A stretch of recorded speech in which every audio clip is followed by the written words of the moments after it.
Saudara, seorang buruh jahit di Kabupaten Pekalongan, Jawa Tengah kaget mendapat surat dari kantor pajak yang meminta penjelasan atas transaksi bisnis senilai 2,9 miliar rupiah. Diduga ada penyalahgunaan data NIK yang mengakibatkan data buruh jahit digunakan pihak lain.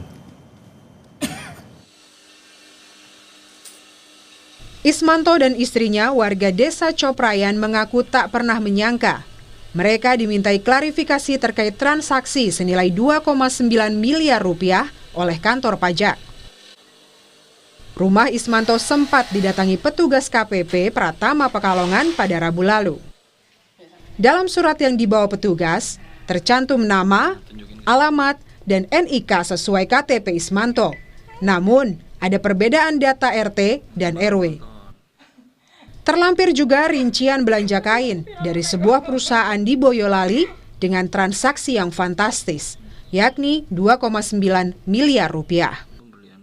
Lalu tadi ke sini bicara-bicara ini atas nama Pak Ismanto, ada transaksi dari PT Kain ini dengan jumlahnya gitu sekitaran 75 juta, 65 juta dengan total 2,9.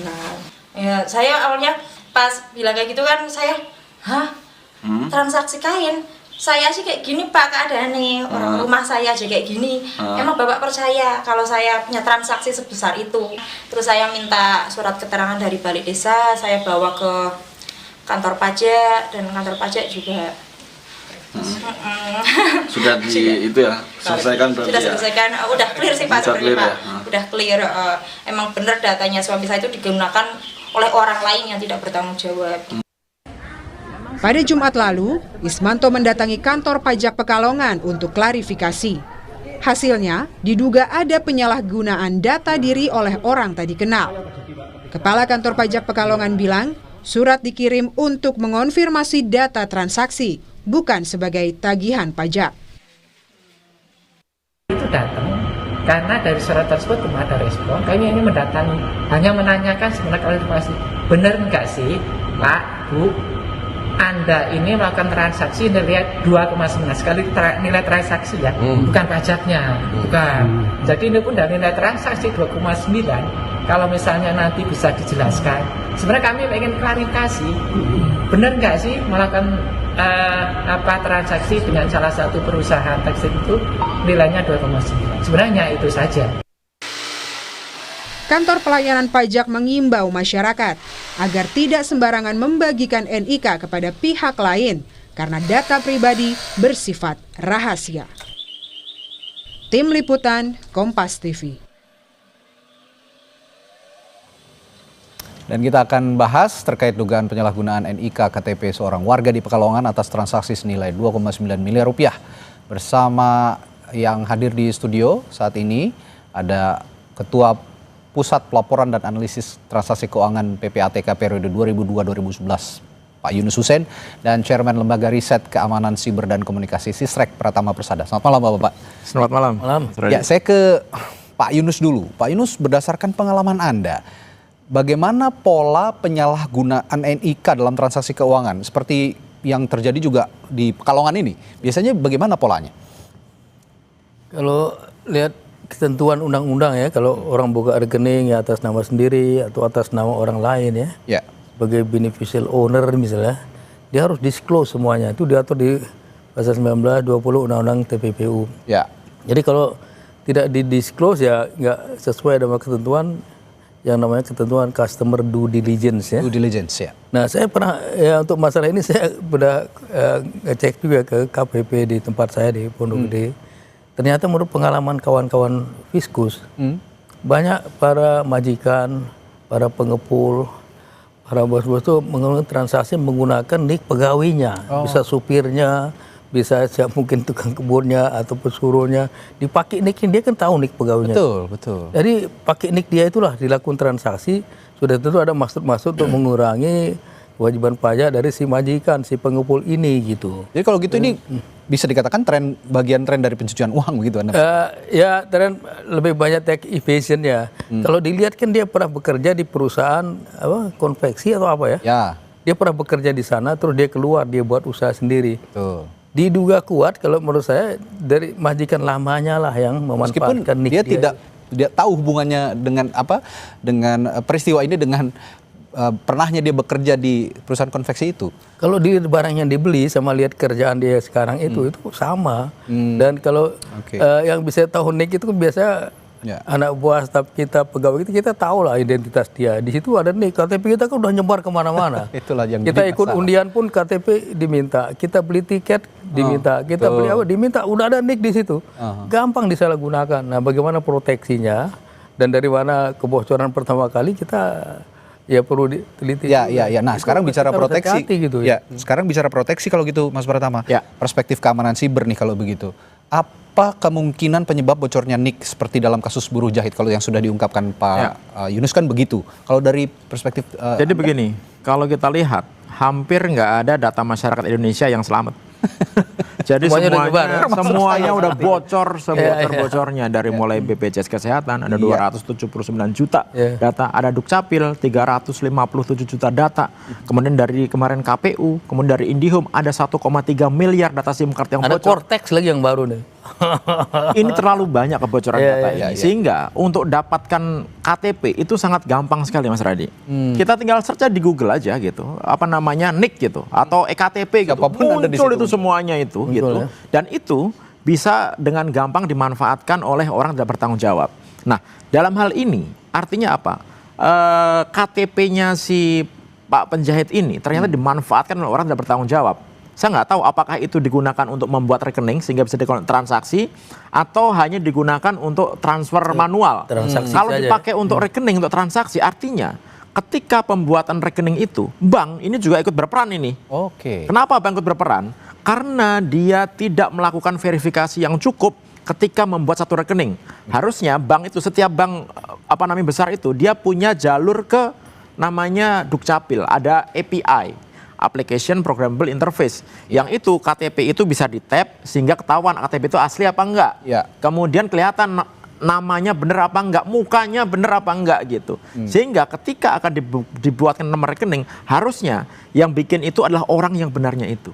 Artinya kalau ternyata ada orang lain yang bisa membuka rekening ini, banknya ikut bermasalah ini, ya kan? Kemudian masalah transaksi. Nah, transaksi ini kan sebenarnya gampang untuk dideteksi. Ya kan? Karena apa? Karena historinya ada, bank itu ada. Bahkan kalaupun antar bank, PPATK itu bisa tahu sebenarnya transaksi itu kemana, oleh siapa dan lain-lain begitu. Jadi sebenarnya tidak susah mengungkap kasus ini. Siapa sebenarnya yang transaksi, siapa penerimanya. Ini kan kita belum tahu nih penerimanya siapa gitu. Kemudian siapa beneficiary account-nya, yang menerima manfaatnya itu siapa gitu. Dan Mas Radi, ini ketika memanfaatkan data EKTP orang lain, memanfaatkan data pribadi orang lain, udah jelas-jelas dia melakukan pelanggaran Undang-Undang Nomor 27 Tahun 2022 tentang pelindungan data pribadi. Ancaman hukumannya nggak main-main loh, 6 tahun penjara, denda sampai 6 miliar. Tapi percuma kalau ancaman hukumannya tidak main-main sampai dendanya miliaran rupiah. Tapi mendeteksinya sulit sekali. Pelakunya siapa? Ini yang jadi pertanyaan. Bagaimana menjerat para pelaku pencatutan data pribadi ini? Saya tanyakan juga nih sudah bergabung juga bersama kita ada anggota Komisi 2 DPR RI dari fraksi Partai Golkar, Bang Ahmad Doli Kurnia. Selamat malam, Bung Doli. Selamat malam. Assalamualaikum warahmatullahi wabarakatuh. Waalaikumsalam warahmatullahi wabarakatuh. Nah, ini tadi diungkapkan sebenarnya ancamannya nggak main-main untuk penyalahgunaan data pribadi ini, tapi pelakunya sampai sekarang juga kayaknya susah banget gitu untuk dideteksi. Jadi percuma juga kita punya jerat hukum yang yang sadis begitulah katakan, tapi kita tidak tahu siapa pelakunya. Bagaimana nih Bung Doli? Ya, pertama saya kira kan kejadian-kejadian seperti ini sudah berulang kali ya. Dan ini merambah kemana-mana gitu. Dari kasus yang sederhana misalnya kami kalau di Komisi 2 ya melihat pertama kalau ada kejadian misalnya soal bencana alam ya. Nanti ada yang ribut masalah soal ada yang berhak merasa tidak dapat, ada yang dia lihat tidak berhak dapat. Nah yang kedua misalnya soal menjelang setiap kali pemilu. Apakah pemilu nasional atau pilkada. Ini berkaitan dengan soal DPT dan segala macam. Jadi ada problem database sebetulnya. Ya. Nah kami dulu beberapa kali menyampaikan sebetulnya Indonesia ini harus punya institusi atau siapa yang memang khusus menangani database yang itu terintegrasi, punya sistem yang baik dan terintegrasi. Nah kalau sekarang ini kan database kita nih masing-masing dimiliki oleh setiap instansi atau kementerian dan punya ego sektoral masing-masing gitu. Nah beda-beda gitu. Nah jadi kalau misalnya ada kejadian seperti ini kita susah mendeteksinya gitu. Satu. Yang kedua, problem law enforcement. Ya, kita sih memang banyak sekali aturan. Bahkan ada aturan yang kemudian dibuatkan oleh sanksinya dan seterusnya itu. Tapi lagi-lagi kan ya undang-undang tinggal undang-undang, peraturan tinggal peraturan gitu.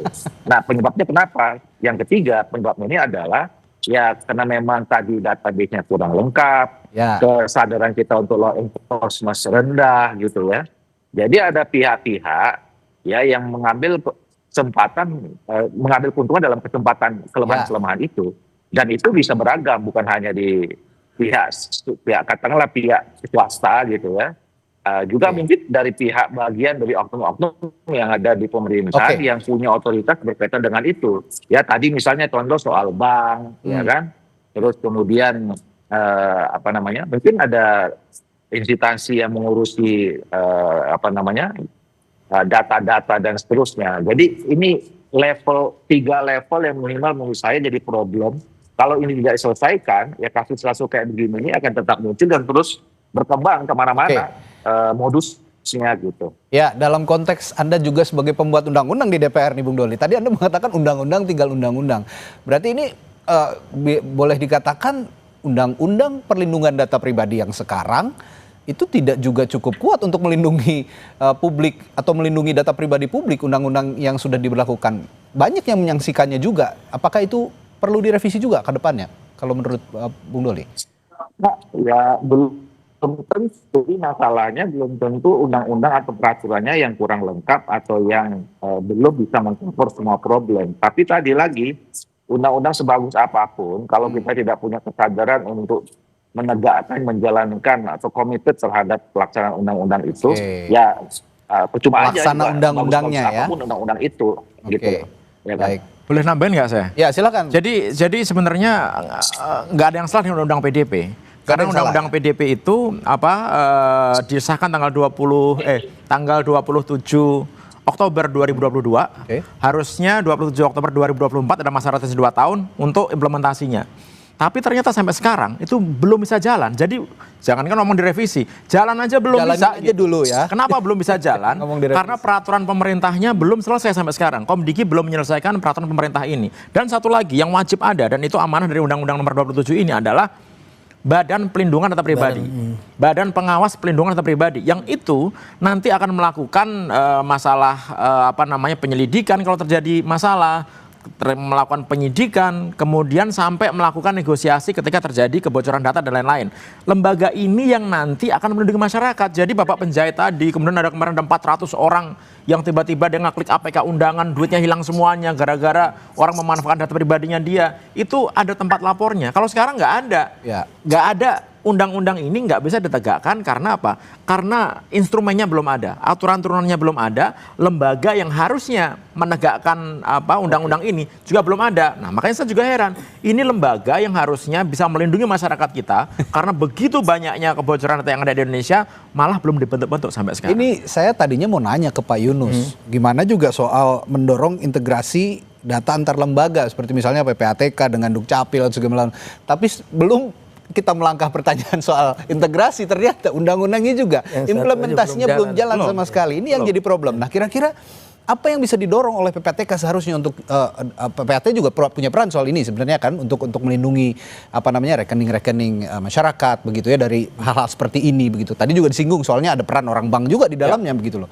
Bagaimana ini bisa juga melindungi rekening-rekening publik dari hal-hal seperti itu. Tapi jangan dijawab dulu Pak Yunus, nanti saya akan tanya hal ini sesaat lagi di Sapa Indonesia Malam. Tetaplah bersama kami.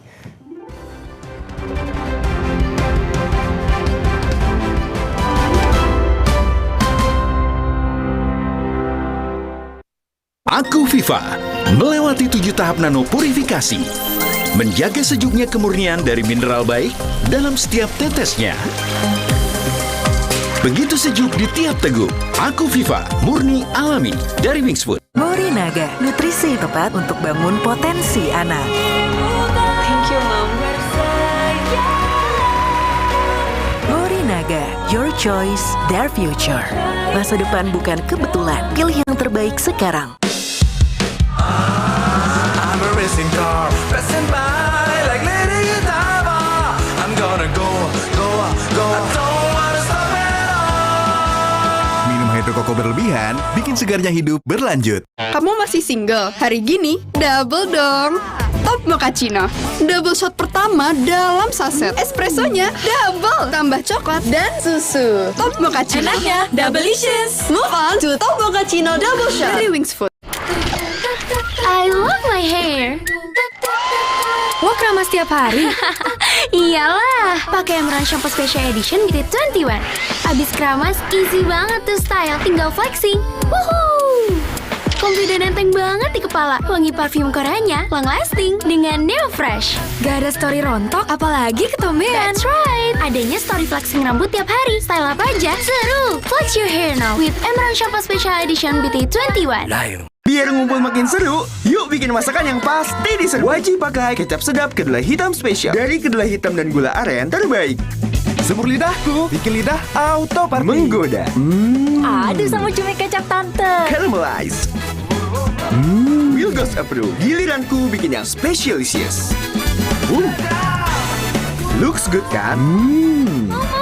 Taste good. Aromanya sedap. Kecap sedap kedelai hitam spesial. Looks and taste beyond good dari Wings Food. Aku Megan Domani, si banyak aksi. Pakai Hers Protect Maxi Wing, lagi dapet bukan halangan. Mau ngapain aja, aku maksi terus. Baru nih, Hers Protect Maxi Wing. 2 kali anti bocor, nyerap maksimal. Lapisan super kering, perekat sayapnya kuat, no geser-geser. Lagi dapet, aku bebas gerak, nggak worry bocor.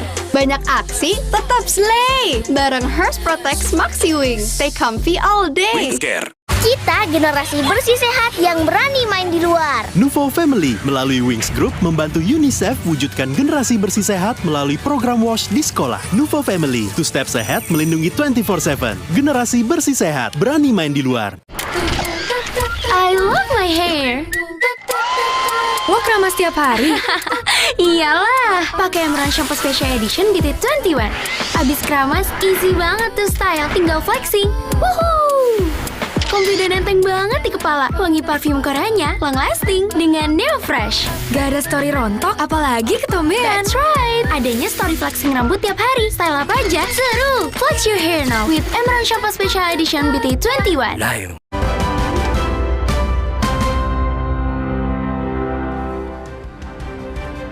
Ya, kembali di Sapa Indonesia Malam masih memperbincangkan masalah data pribadi yang berulang kali disalahgunakan oleh pihak-pihak yang tidak bertanggung jawab. Yang contoh terdekat adalah seorang buruh jahit di Pekalongan yang dicatut namanya data pribadinya untuk transaksi senilai 2,9 miliar rupiah. Ini yang bahaya Pak Yunus, tadi saya tanya jangankan untuk bicara sinkronisasi antar lembaga ya untuk menangani masalah ini, mengatasi masalah ini, tapi ternyata undang-undang perlindungan data pribadi implementasinya juga masih, kalau kata Mas Pratama tadi dibilangnya pabaliut gitu. Kalau kata orang Sunda tadi di break kita bincang-bincang ngomongnya masih pabaliut. Nah, peran PPATK seharusnya di kasus ini misalnya untuk perlindungan data pribadi khususnya untuk misalnya membuka rekening atau melindungi rekening publik agar tidak disalahgunakan oleh orang-orang tidak bertanggung jawab. Bagaimana seharusnya Pak? Kalau PPATK hanya sebagian aja data di sana ya, financial data ya terkait dengan transaksi ya ada. Tapi selain itu banyak sekali data yang sudah disebutkan baik di Dukcapil, di instansi-instansi terkait, Depsos ya. Dulu pernah ada peraturan mengenai One Data, termasuk One Map juga, di mana diharapkan katakanlah ada satu kesatuan, tapi tidak harus di satu tempat data itu sehingga bisa saling sharing ya, bisa dimanfaatkan. Tapi sampai sekarang kelihatannya belum jalan sehingga data satu sama lain itu masih simpang siur gitu. Sehingga untuk mengambil keputusan jadi tidak pas. Bisa keputusan itu keliru karena yang dipakai data yang tidak cocok dengan yang lain dan yang tidak berhak bisa menikmati atau sebaliknya gitu. Nah, ini penting sekali validitas data, kemudian data-data itu kalau istilahnya saya lebih banyak mungkin mereka boleh punya seperti federal gitu ya, tapi bisa dipertukarkan, kemudian bisa dimanfaatkan. Jangan ada ego sektoral yang mau memiliki data. Berarti sendiri, sekarang masih ego sektoral nih ya? Masih banyak ego sektoral, terus terang saja masih banyak. Di setiap lembaga Kalau nggak ada bohong kita. Oke, di Kementerian Sosial punya data masyarakat berbeda misalnya dengan Dukcapil, begitu? Dia pakai sendiri. BPS, sama Pemda apalagi, beda juga gitu. Dia pakai sendiri masing-masing aja. Makanya saya bilang, padahal secara teknologi itu bukan isu saat ini. Mau Anda menggunakan software apapun, database apapun, itu gampang sekali menyatukan data itu. Yang jadi masalah adalah ternyata nggak mau loh mereka untuk menyatukan data itu. Nah ini kan harus dicari nih. Kenapa kok nggak mau gitu? Ya kan kita udah punya data Dukcapil nih. Sudah lengkap nih data masyarakat kita, ya kan? Kan tinggal nanti di klaster-klaster. Data yang masyarakat miskin berapa, yang ini berapa, ini mana, data Pemda seperti apa. Ini kan bisa disinkronkan. Berarti sinkron dipertukarkan. Iya, kita ini punya perpres satu data Indonesia gitu, yang harusnya bisa dijalanin. Oke, one single identity ini masih mimpi katanya, masih mimpi. Dan permasalahan ego sektoral, saya akan tanyakan juga ke Bung Doli. Bung Doli masih bersama kami ya, Bung Doli.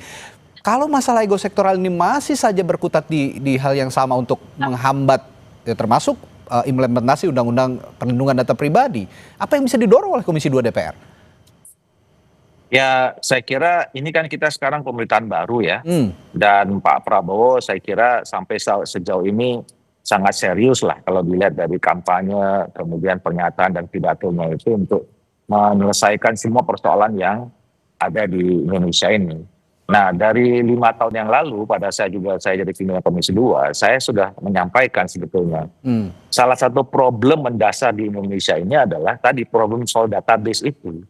Gitu. Nah, apalagi tadi kita juga sama-sama melihat ya, masing-masing kementerian institusi ini punya ego sektoral. Nah, ini kan sebetulnya tinggal gampang aja. Kalau memang semua kementerian atau itu punya ego sektoral, punya tidak kemauan. Nah, tinggal kan pimpinan pucuk tertingginya kan mau atau panglimanya tidak. harus yang bicara. Ya kan? Nah, kalau misalnya dilihat itu ya tegaskan saja.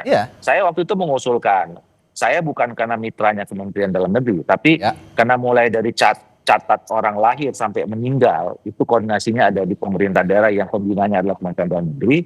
Ya sudah, semua dipusatkan ke Kementerian Dalam Negeri. Atau kalau kemudian itu dianggap, wah kalau gitu satu kementerian dong yang punya kewenangan, ya sudah buat saja institusi baru, apalah namanya gitu ya, yang langsung bertanggung jawab kepada presiden, yang mengatur soal semua data ini. Itu yang pertama. Nah yang kedua, tadi saya menyinggung Mas apa tadi ya? Pratama. Memang banyak undang-undang yang sudah diputuskan oleh pemerintah dan DPR, itu memang kadang-kadang implementasinya agak terhambat gara-gara peraturan turunan berikutnya itu tidak diselesaikan. Itu banyak sekali ya. Kasus terakhir misalnya soal undang-undang ASN ya. Saya waktu itu ikut undang-undang ASN itu. Nah, ini udah lewat berapa tahun, atau undang-undang tentang penataan daerah. Itu undang-undangnya tahun 2014 ya. Sampai sekarang itu nggak ada peraturan pemerintahnya.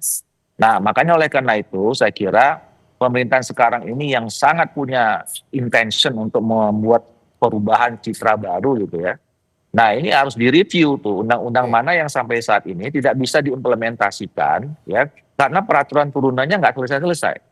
Gitu. Nah, mungkin pendekatan tadi pertama soal pusat data atau satu data Indonesia itu memang harus betul-betul terimplementasi. Yang kedua yang berkaitan dengan semua undang-undang yang belum ada peraturan teknisnya, itu memang harus diselesaikan. Atau kemudian ya undang-undangnya direview lagi, gitu, supaya memang peraturan yang tadi tidak termasuk, yang ada di peraturan teknis, ya itu dimasukkan semua ke dalam undang-undang. Oke. Saya kembali ke Pak Yunus nih. Saya wondering gitu ya Pak, berandai-andai itu. Tapi kalau kita mau memanfaatkan teknologi, misalnya untuk mendeteksi penyalahgunaan NIK ini atau penyalahgunaan NIK ini, kira-kira PPATK bisa nggak melihat perkembangan teknologi seperti misalnya blockchain atau AI dalam mencegah penyalahgunaan NIK ini untuk transaksi ilegal? PPATK kan bekerja dengan menggunakan aplikasi juga ya. Dulu sekarang namanya GoAML yang dibuat oleh UNODC ya. Sebelumnya namanya Visual Link ya. Sudah tentu itu ada analis-analis yang dilatih menggunakan aplikasi itu, dan perkembangan katakanlah tadi blockchain yang udah begitu banyak dipakai ya, dan lain-lain, seharusnya dia mengerti dan mengikuti dan tahu bagaimana cara kerjanya itu. Dan secara periodik memang para analis itu mengikuti training mengenai tipologi atau modus-modus cuci uang, termasuk yang menggunakan teknologi mutakhir, termasuk misalnya melarikan ke dalam virtual aset atau Bitcoin dan sebagainya, itu udah harus diketahui gitu. Makanya secara periodik mereka tetap di-update, ikut training di luar. Ya, lembaga-lembaga Karena di luar. gini juga Mas Pratama, tadi kan kita bicara soal aturan gitu ya. Ini kan kita paralel aja gitu loh. Aturan masih digodok terus, oke lah masih agak rumit implementasinya, tapi ya kita juga harus punya antisipasi kan. Nah, dengan pemanfaatan teknologi tadi, kira-kira bisa untuk mendeteksi lah setidaknya untuk gampang banget lah. Nah, itu. Ini ya untuk deteksi, terutama deteksi transaksi keuangan ya. Itu gampang sekali Mas gitu. Kenapa saya gampang sekali? Masing-masing bank itu punya sistem fraud detection system. Ya kan? Mereka udah tahu nih anomali-anomali ketika terjadi misalkan keanehan. Ini biasanya patternnya dia tiap bulan cuma 2 juta, tiba-tiba transaksi 1 miliar gitu. Dia bisa ngecek tuh, bisa tahu tuh, dimonitor bener nggak, sekali, 2 kali, 3 kali, ternyata digunakan, itu bisa ketahuan sebenarnya. Dari profil nasabah. Tapi ternyata itu nggak dimanfaat dengan baik. Contohnya, ya masa iya, gara-gara mau nyari 1-2 rekening bandar judi, semua rekening orang Indonesia diblokir yang dorman. Ya, itu kan sebenarnya. Ini kan namanya nggak memanfaatkan teknologi dengan benar. Yang tadi Pak Doli sampaikan juga, itu data di semua kementerian itu pasti menggunakan sistem. Ada aplikasinya, ada softwarenya, ada tipe database-nya. Itu gampang sekali untuk disatukan, diintegrasikan gitu. Sehingga nanti ketahuan mana nih data-data yang salah nih, mana data yang nggak bener nih gitu. Sehingga se-Indonesia ini pakai satu data aja. Jadi kalau misalkan mau ngasih sumbangan bantuan sosial ke Bogor, bantuan sosial ke Cianjur atau ke Malang dan lain-lain, itu semuanya udah sinkron datanya. Bukan nanti orang dokter terima bansos, pejabat terima bansos dan lain-lain. Nah, itu nggak akan bisa terjadi kalau tidak ada willingness para pemimpin institusi itu untuk mau eager berkolaborasi dan lain-lain. Sebentar, Mas Pratama. Tadi Anda menyebutkan juga ada andil pihak bank juga yang kadang-kadang nakal begitu kan? Dalam kasus-kasus seperti ini gitu. Ini apakah perlu, kan bank juga di bawah pengawasan OJK nih ya? OJK ya? Di bawah pengawasan OJK ya, kita clearkan dulu, di bank itu di bawah pengawasan OJK. Untuk bank-bank yang nakal seperti ini, OJK juga harusnya punya andil dong buat setidaknya mengawasi untuk adanya penyalahgunaan seperti itu. Iya, cuma OJK itu dia kan hanya bisa menerima laporan. Tidak bisa secara langsung, secara real time tahu transaksi yang dilakukan oleh perbankan. Tapi mengaudit bisa dia. Tapi dia melakukan audit, bank itu melaporkan biasanya. Makanya kemarin itu ketika pajak itu punya data, loh ini kok ada penjahit transaksi segini gitu. Mungkin pertamanya nggak tahu itu penjahit atau tidak ya. Cuma ada transaksi segini kok belum dibayar pajaknya gitu. Gitu didatengin kan, ternyata penjahit gitu kan. Nah, ini kan pajak ini kan dia bisa dapetin data nih. Dapat data dari mana dia? Itu kan bisa diusut. Dia nggak mungkin dapat data tiba-tiba ngambil data siapa kemudian tahu itu ada tunggakan pajak ya kan. Nah, ini kan juga sebenarnya bisa diusut. Mas, selama menggunakan digital itu kita bisa melakukan tracing. Makanya saya bilang uang judi online itu gampang untuk di tracingnya. Siapa penerimanya, level berapa, level ke-7, 8 dalam negeri, luar negeri, itu pasti bisa kedeteksi. Tapi tadi pertanyaan Mas Radi masalah blockchain. Ini urusan yang agak berbeda. Kenapa? Karena blockchain itu menggunakan teknologi yang distributed sistem gitu. Jadi nggak ada servernya. Dan begitu masuk semuanya encrypted. Orangnya nggak ketahuan siapa, kemudian ditransfernya kemana, ke negara mana nggak ada. Yang tahu kita hanya punya kode dompet digitalnya ada, dompet kriptonya saja gitu. Nah, ini memang membutuhkan teknik beda lagi. Ada sistem yang beda lagi yang digunakan untuk melakukan monitoring transaksi blockchain. Tapi ini sudah ada sebenarnya. Tadi Pak Yunus mengatakan kalau PPATK memang sudah berkembang gitu, seharusnya mereka punya sistem yang bisa digunakan untuk melakukan monitoring ini. Walaupun bukan namanya yang ketahuan, tapi minimal ketahuan dompet digitalnya mana. Dan kerjasama antar negara saat ini sudah bagus gitu.